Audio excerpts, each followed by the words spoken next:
Welcome back to this session on high impact communication skills, and in this particular module we will be talking about non-verbal communication.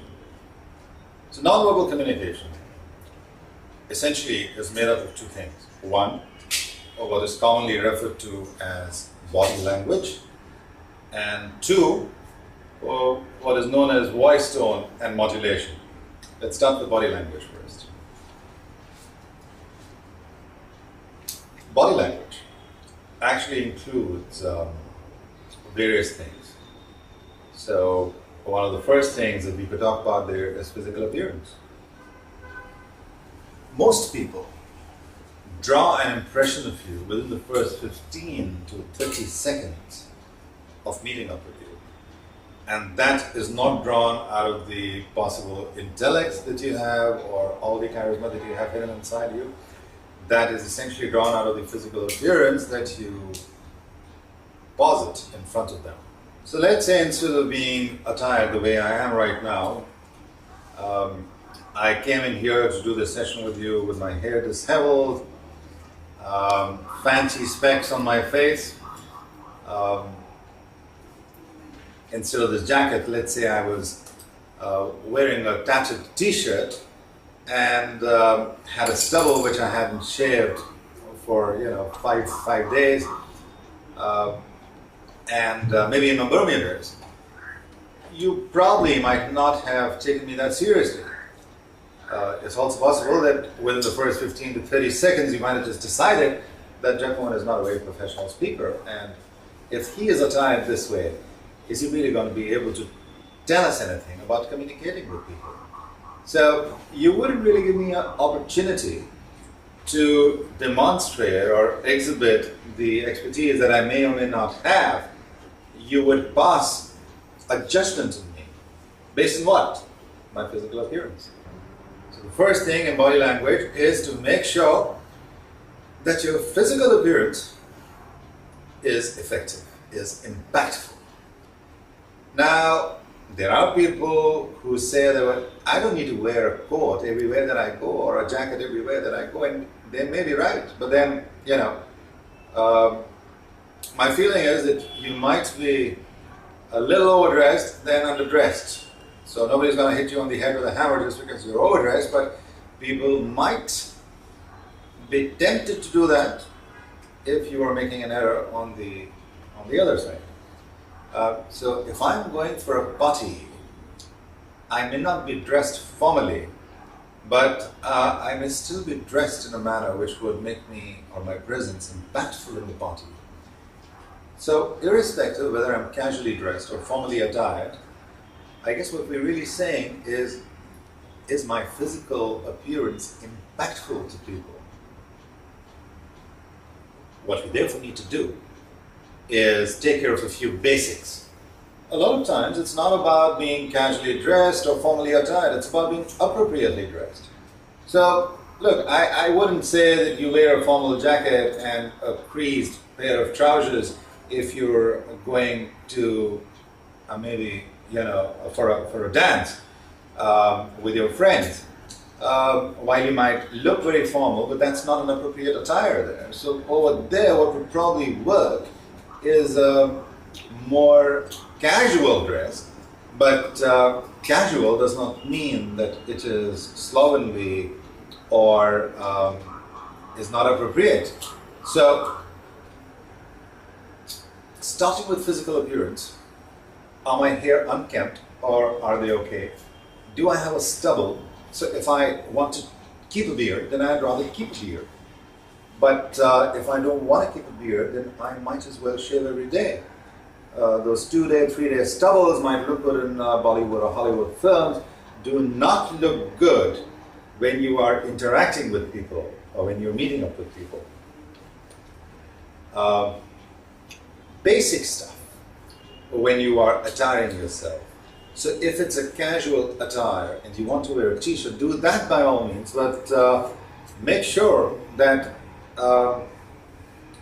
it's not torn, it's not dirty. Remember, people who don't know you are going to make an impression of you when they look at you, and you won't even get a chance to rectify that impression once they made it, because you want to know the impression that they've made.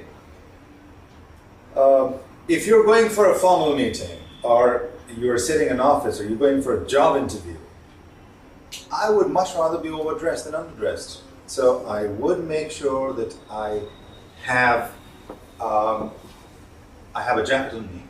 I would make sure that I am wearing trousers which are creased, shoes which are polished, a tie which goes with my suit. I would make sure I do all those things. There are other programs which would possibly tell you in greater detail what to do over there. And I will be sharing one of these programs very soon on this channel. But till then, what I would recommend is make sure you're meeting the basics. When you look at yourself in the mirror, ask yourself, does my physical appearance look good enough for people to actually think of me as a high impact person, or does it not? And if the answer is no, then before you step out of the door, make sure that your physical appearance is appropriate. Next in line, when we talk about body language, is what is called posture. So what is posture? Posture is how I sit or I stand. Some people have a habit of reclining. Now, for instance, if I were to sit like this with my head perched on my arms, now I might just think, well, this is a very cool posture, and perhaps it might be. But for whom? So I'm relaxed when I'm sitting this way, but the message that is going across to the person who's sitting in front of me is that I'm probably not giving him or her sufficient importance. A lot of people might think that this posture actually represents a superiority complex. Some people might think it's being condescending. So, while there are no rules on how you want to sit in your living room or your bedroom, there are rules when you are in a public environment and you're dealing with people that you are maybe not that conversant with or who don't know you very well. There, again, like physical appearance, I would say if you want to make an error, make it on the overside than on the underside. What it means is that make sure your posture is conveying a professional impression. So if I would sit, I would normally recommend sitting with my feet very firmly planted on the ground, my legs parallel to each other, my body, which is my back, straight in the chair, and looking directly at the person that I'm talking to. Too many movements. For instance, if I were to move like this, or generally try to sit like this, may not be the right posture in a professional environment. Likewise, when you are standing, now I know a lot of people have a lot of energy within them, but sometimes that energy starts interrupting or interfering with the kind of posture that they exhibit to people. So when they're standing, a lot of people may actually feel that they're dancing on their feet because there's too much movement. It does not come across as professional. So, like with sitting, when you're standing, make sure you're standing naturally, not too much movement, but just enough movement for a person to know that you're not a statue, right? So balance it. So what we've done till now is posture and physical appearance. Next in line is what we call gestures. Gestures are movements of the hand. You might have noticed in this session and in the preceding sessions that I have been moving my hands on and off. Now, gestures communicate to the person a certain amount of energy. For instance, if I want to communicate something which is a high energy emotion or feeling to you, I'm not going to use a static gesture. So if I want to communicate that I'm excited, I'm not going to sit like this. What could I possibly do? I could do something like, yes, that's great, or wow. Now these are gestures which communicate high energy. So where does communication go wrong? Where my words are conveying one message, but my body language is conveying another message. So let's say if I'm sitting with you and I want to say that I'm excited being with you, but my words are saying I'm excited being with you, but my gestures are all standing and I'm saying I'm excited being with you. You may or may not believe me. But if I were to say, well, you know what, I'm excited being with you, I'm excited being here, that might communicate my excitement a little more than just sitting without using the appropriate gestures. Basic ground rules. When you talk about gestures, when you talk about posture, the basic ground rule is balance. So, very little of gestures and posture makes your body look static. Too much gestures, too much posture, which means too much moving around, gives your body language too much dynamism, and that may be distracting at times. So for instance, if I were not using control gestures while talking here, and if I were every now and then kind of using gestures which are like this, your attention would be focused on all these hand movements rather than focus on what I'm trying to say. So balance is the key word, whether it's posture or gestures.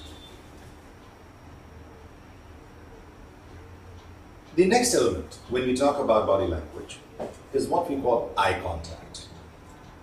Now remember, eye contact says a lot about you.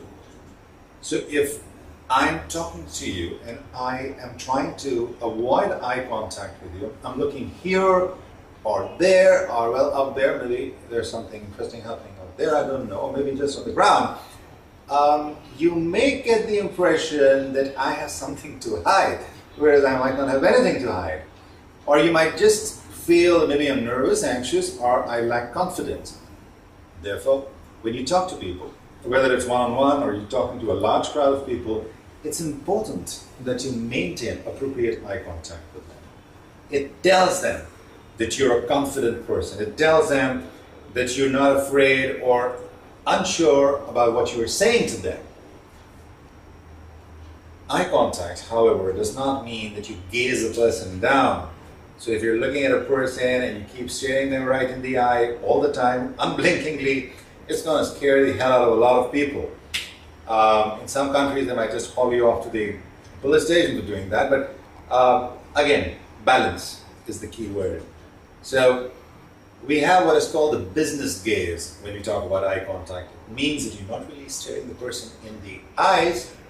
You're staring at a point which is just above their eyes in the center of the head, forehead, and you don't just keep looking at them. You keep moving your eyes a little to the left, a little to the right, a little balance. It lets the person know that you're with them, and at the same time, it doesn't psych them out.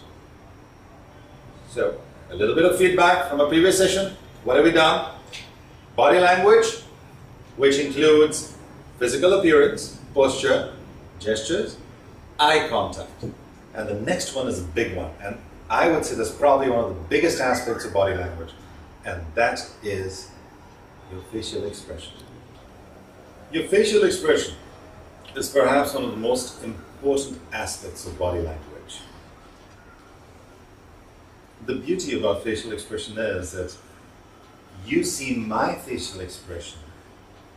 You make interpretations of what my facial expressions are telling you, but I, as the communicator, have no idea what my facial expression really is. I'm blind to it, but for you, it's the mirror into, who I am or what I'm feeling at a point in time. So let's say I'm talking to someone and I'm in a happy frame of mind, but while I'm talking to them, my facial expression is static, devoid of any expression, any emotion.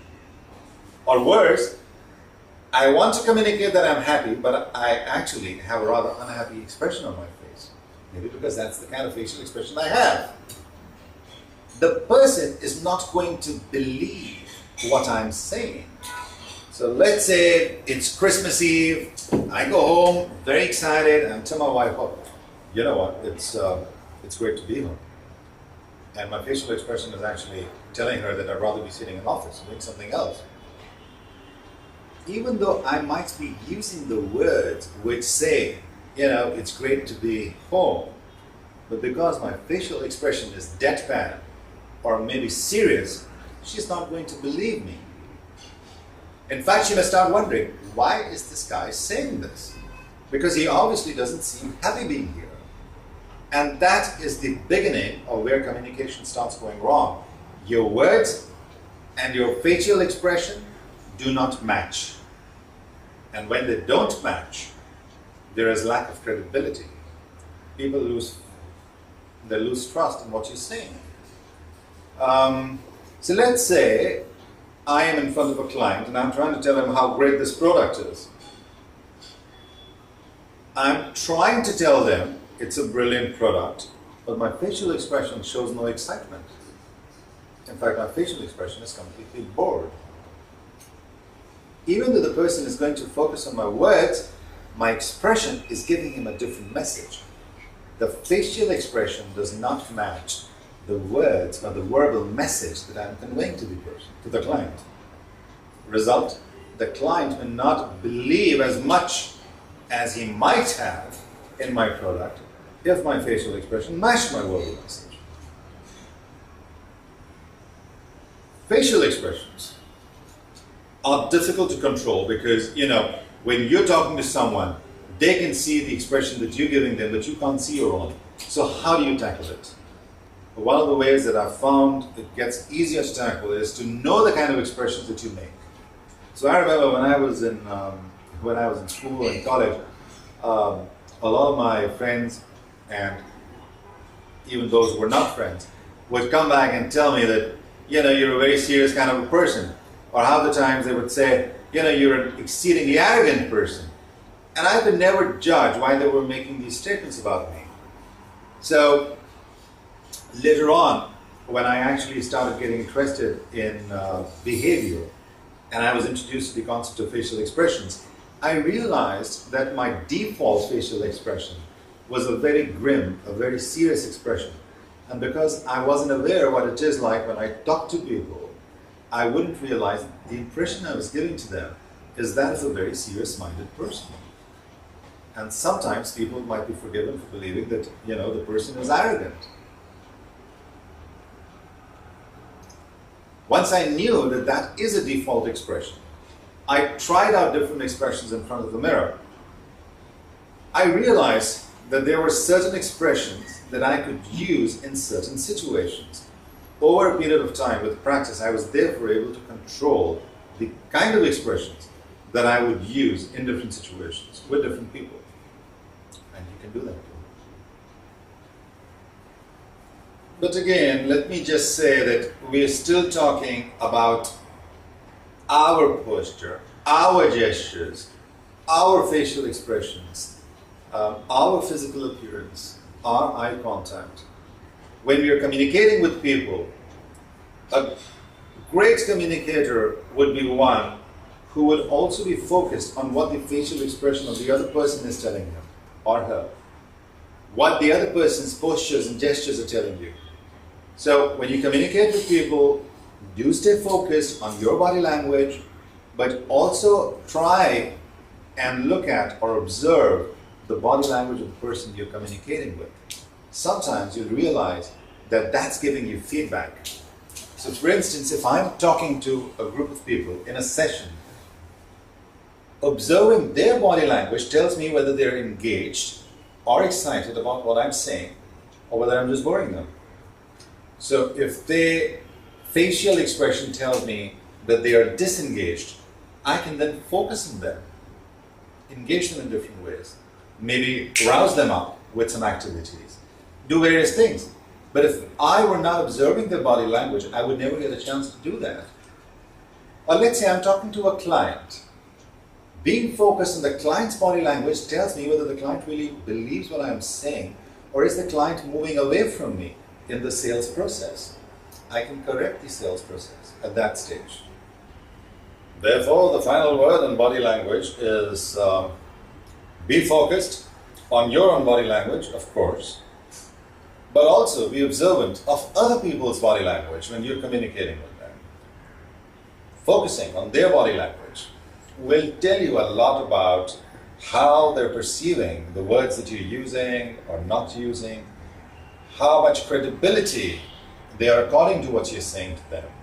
And therefore, observing that will allow you the opportunity to change the way you communicate. Also, body language is not just about physical appearance, is also about your postures, your gestures, the eye contact, facial expressions, and a lot more things.